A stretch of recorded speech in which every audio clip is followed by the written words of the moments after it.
नमस्कार, आपका स्वागत है टेक विद एजुकेशन के यूट्यूब चैनल पर। दोस्तों, आज हम आपके लिए आधुनिक भारत से संबंधित बहुविकल्पीय प्रश्न लेकर आए हैं। इससे पहले हम 2 वीडियोस अपलोड कर चुके हैं भारत के इतिहास से संबंधित, जिसमें प्राचीन भारत का इतिहास, मध्यकालीन भारत का इतिहास, ये सभी जो वीडियो हम अपलोड कर चुके हैं। और अब आता है हमारा आधुनिक भारत का इतिहास।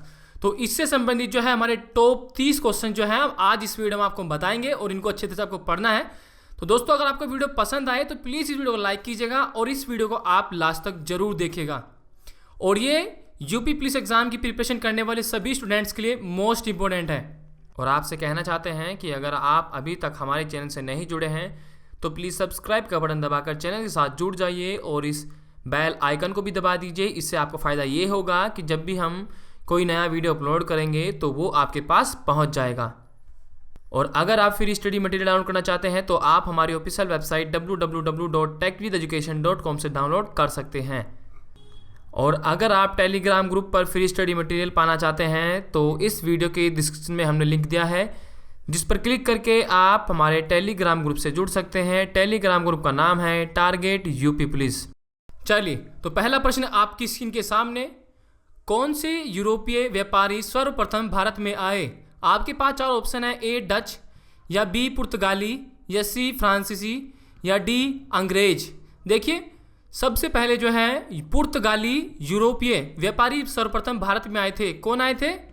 पुर्तगाली। चलिए अगले प्रश्न की ओर बढ़ते हैं। फ्रांसीसियों का प्रभुत्व भारत में किस युद्ध के उपरांत समाप्त हो गया था? आपके पास 4 ऑप्शन है, ए प्लासी के युद्ध के बाद, या वांडीवास के युद्ध के बाद, या सी बक्सर के युद्ध के बाद, या श्रीरंगपट्टनम युद्ध के बाद। देखिए, वांडीवासा, कौन से युद्ध के बाद? वांडीवास। फ्रांसीसियों का प्रभुत्व भारत में वांडीवास युद्ध के उपरांत समाप्त हो गया था।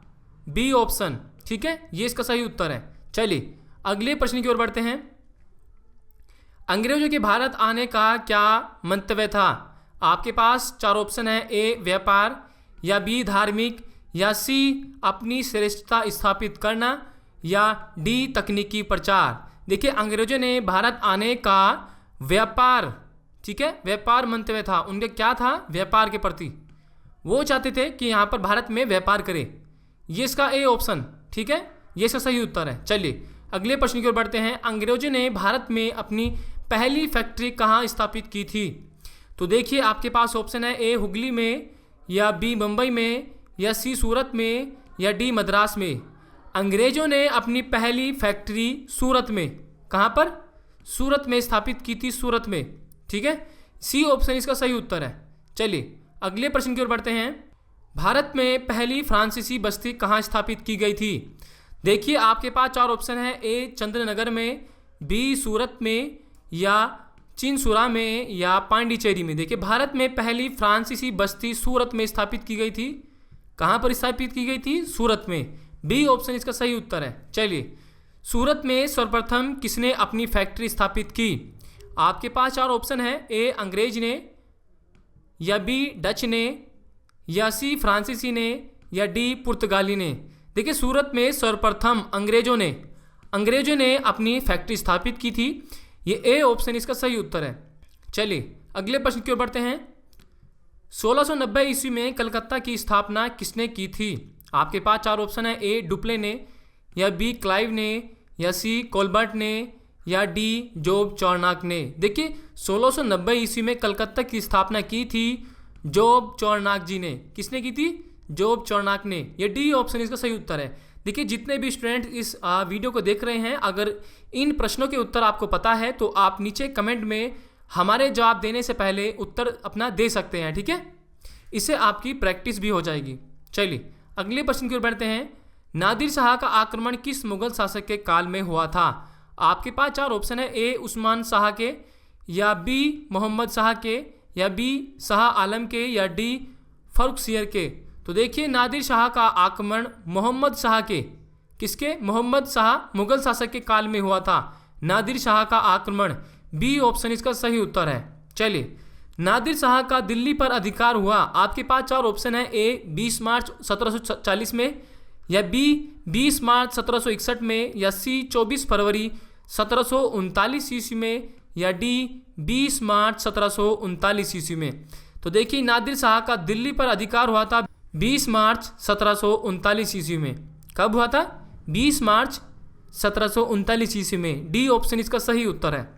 ठीक है, चलिए अगले प्रश्न की ओर बढ़ते हैं। फलासी के युद्ध के बाद किसे बंगाल का नवाब बनाया गया?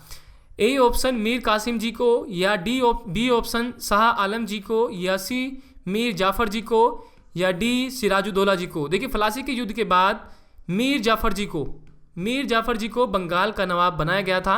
ये सी ऑप्शन इसका सही उत्तर है। चलिए अगले प्रश्न की ओर बढ़ते हैं। अंग्रेजों से मतभेद होने पर मीर कासिम अपनी राजधानी कहाँ ले गया? तो आपके पास ऑप्शन है ए कासिम बाजार में, बी पटना में, या सी मुंगेर में, या डी चटगांव में। अंग्रेजों से मतभेद होने पर मीर कासिम अपनी राजधानी कहाँ ले गया था? मुंगेर में ले गया था, मुंगेर में। सी ऑप्शन ये इसका सही उत्तर है। चलिए बक्सर के युद्ध का विजेता था ए हेक्टर मुनरो, या बी वेरलस्ट, या सी क्लाइव, या डी स्टुअर्ट। तो देखिए बक्सर के युद्ध का विजेता था हेक्टर मुनरो। कौन था बक्सर युद्ध का विजेता? Hector Munro. ए ऑप्शन इसका सही उत्तर है। चलिए अगले प्रश्न की ओर बढ़ते हैं। अवध के अंग्रेजी राज्य में विलय के समय अवध का नवाब था। आपके पास 4 ऑप्शन है। ए सिराजुद्दौला, या बी सफदरजंग, या सी वाजिद अली शाह, या डी शुजाउद्दौला। तो देखिए अवध के अंग्रेजी राज्य में विलय के समय अवध का नवाब था वाजिद अली शाह। वाजिद अली शाह अवध के अंग्रेजी राज्य में विलय के समय अवध का नवाब था। चलिए अगले प्रश्न की ओर बढ़ते हैं। बक्सर के युद्ध में भारतीय संघ में सम्मिलित थे। देखिए आपके पास 4 ऑप्शन है। ए मीर कासिम फ्रांसीसी शुजाउद्दौला, या बी ऑप्शन दिल्ली का बादशाह और मीर कासिम, या सी ऑप्शन दिल्ली का बादशाह या सिराजुद्दौला एवं मीर कासिम, या डी ऑप्शन मीर कासिम और शुजाउद्दौला और शाह आलम द्वितीय। तो देखिए बक्सर के युद्ध में भारतीय संघ में सम्मिलित थे मीर कासिम और शुजाउद्दौला और शाह आलम द्वितीय। डी ऑप्शन ये इसका सही उत्तर है। चलिए अगले प्रश्न की ओर बढ़ते हैं। किसके काल में ब्लैक होल की दुर्घटना हुई? 4 ऑप्शन है। ए सिराजुद्दौला के, या मीर जाफर के, या मीर कासिम के, या डी अलवर्दी खां के। तो देखिए सिराजुद्दौला के काल में ब्लैक होल की दुर्घटना हुई थी। किसके काल में? सिराजुद्दौला के काल में ब्लैक होल की दुर्घटना हुई थी। ए ऑप्शन इसका सही उत्तर है। चलिए किस मुगल सूबेदार ने दक्षिण में शिवाजी को पराजित किया था? आपके पास ऑप्शन है। ए जयदत्त सिंह को, और डी मीर जुमला को, और सी राजा जयसिंह को, या डी जसवंत सिंह को। देखिए राजा जयसिंह ने, ठीक है, राजा जयसिंह मुगल सूबेदार ने दक्षिण में शिवाजी को पराजित किया था। किसने किया था? राजा जयसिंह जी ने। ये सी ऑप्शन इसका सही उत्तर है। चलिए शिवाजी की मृत्यु तथा राज्याभिषेक कहाँ हुआ शिवाजी का? देखिए ए रायगढ़ में, या बी जिंजी में, या सी सतारा में, या डी नागपुर में। देखिए शिवाजी की मृत्यु तथा राज्याभिषेक हुआ था रायगढ़ में। कहाँ पर हुआ था? रायगढ़ में हुआ था। चलिए अगले प्रश्न की ओर बढ़ते हैं। चौथ क्या है? आपके पास 4 ऑप्शन है। ए मराठों द्वारा लिए जाने वाला कर, या बी धार्मिक कर, या सी तीर्थ कर, या डी व्यापारिक कर। देखिए ये है आपका ए ऑप्शन, मराठों द्वारा लिया जाने वाला कर था। ठीक है, क्या था? मराठों द्वारा लिया जाने वाला कर था। ए ऑप्शन इसका सही उत्तर है। हिंदू पद पातशाही किसका आदर्श था?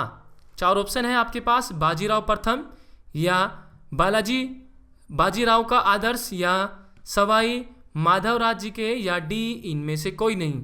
तो देखिए हिंदू पद पातशाही बाजीराव प्रथम आदर्श था। किसका था? बाजीराव प्रथम का। ए ऑप्शन इसका सही उत्तर है। चलिए हिंदी धर्मोद्धार किसका आदर्श था? आपके पास ऑप्शन है। ए सम्माजी, या बी ताराबाई, या सी राजा राम, या डी शिवाजी। तो देखिए हिंदू धर्मोद्धारक शिवाजी का आदर्श था। किसका आदर्श था? शिवाजी का। चलिए अगले प्रश्न की ओर बढ़ते हैं। निम्नलिखित में से शिवाजी पर सबसे अधिक प्रभाव किसका था? आपके पास 4 ऑप्शन है। ए समर्थ रामदास जी का, या बी शाहजी भोसले जी का, या सी जीजाबाई जी का, या डी दादाजी कोंडदेव जी का। तो देखिए तो देखिए शिवाजी पर सबसे अधिक प्रभाव जीजाबाई जी का था। किसका था? जीजाबाई का। शिवाजी पर सबसे अधिक प्रभाव था। सी ऑप्शन इसका सही उत्तर है। चलिए अगले प्रश्न की ओर बढ़ते हैं। शिवाजी द्वारा स्थापित राज्य की आय का मुख्य स्रोत बताइए।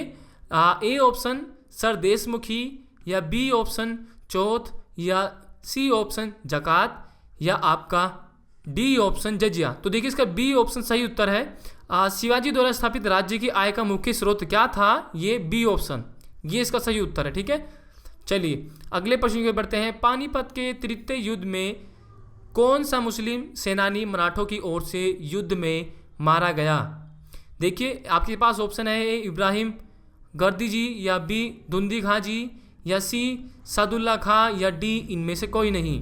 देखिए पानीपत के तृतीय युद्ध में इब्राहिम गारदी मुस्लिम सेनानी मराठों की ओर से युद्ध में मारा गया था।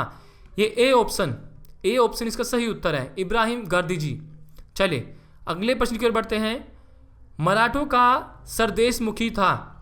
4 ऑप्शन है आपके पास। देशमुखी पर लगाया जाने वाला कर, या बी प्रति व्यक्ति उद्ग्रहण, या सी अन्य अधिकारियों द्वारा संग्रहित भू राजस्व में एक हिस्सा, या डी देशमुखी के लिए अलग रखे गए ग्राम के क्षेत्र। तो देखिए क्वेश्चन नंबर जो 25 है, मराठों का जो सरदेशमुखी था वो था देशमुखी पर लगाया जाने वाला कर। क्या था? देशमुखी पर लगाया जाने वाला कर। ए ऑप्शन इसका सही उत्तर है। चलिए अगले प्रश्न की ओर बढ़ते हैं। किन 2 स्थानों के बीच सर्वप्रथम रेलवे मार्ग का निर्माण हुआ था? तो देखिए आपके पास ऑप्शन है बीकानेर एवं जोधपुर के, या बी मद्रास एवं अर्काट के, या सी कलकत्ता एवं रानीगंज के, या डी अहमदाबाद एवं सूरत के। तो देखिए कलकत्ता एवं रानीगंज 2 स्थानों के बीच सर्वप्रथम रेलवे मार्ग का निर्माण हुआ था। किनके बीच हुआ था? कलकत्ता और रानीगंज के बीच। सी ऑप्शन का सही उत्तर है। भारत में सर्वप्रथम रेलगाड़ी चली थी, बताइए कैनिंग के समय चली थी, या बेंटिंग के समय चली थी, या डलहौजी के समय चली थी, या रिपेन के काल में चली थी? देखिए भारत में सर्वप्रथम रेलगाड़ी डलहौजी के समय, ठीक है, डलहौजी के समय चली थी। सी ऑप्शन इसका सही उत्तर है। चलिए अगले प्रश्न की ओर बढ़ते हैं। भारत में विदेशी पूंजी निवेश का प्रारंभ निम्नलिखित में से किस उद्योग से हुआ? देखिए आपके पास 4 ऑप्शन है। ए रेलवे से, या बी जूट से, या सी कोयला से, या डी जलयान निर्माण से। भारत में विदेशी पूंजी निवेश का प्रारंभ किससे हुआ था? रेलवे से हुआ था, रेलवे उद्योग से हुआ था। ए ऑप्शन इसका सही उत्तर है। चलिए अगले प्रश्न की ओर बढ़ते हैं। किस क्षेत्र में महालवाड़ी प्रथा लागू थी? आपके पास 4 ऑप्शन है। ए पंजाब क्षेत्र में, बी बम्बई व मद्रास क्षेत्र में, सी असम में, या डी पश्चिमोत्तर भारत में। देखिए पंजाब क्षेत्र में, ए ऑप्शन पंजाब क्षेत्र में महालवाड़ी प्रथा लागू थी, पंजाब क्षेत्र में। ए ऑप्शन इसका सही उत्तर है। चलिए अगले प्रश्न को देखते हैं। रैयतवाड़ी प्रथा लागू थी।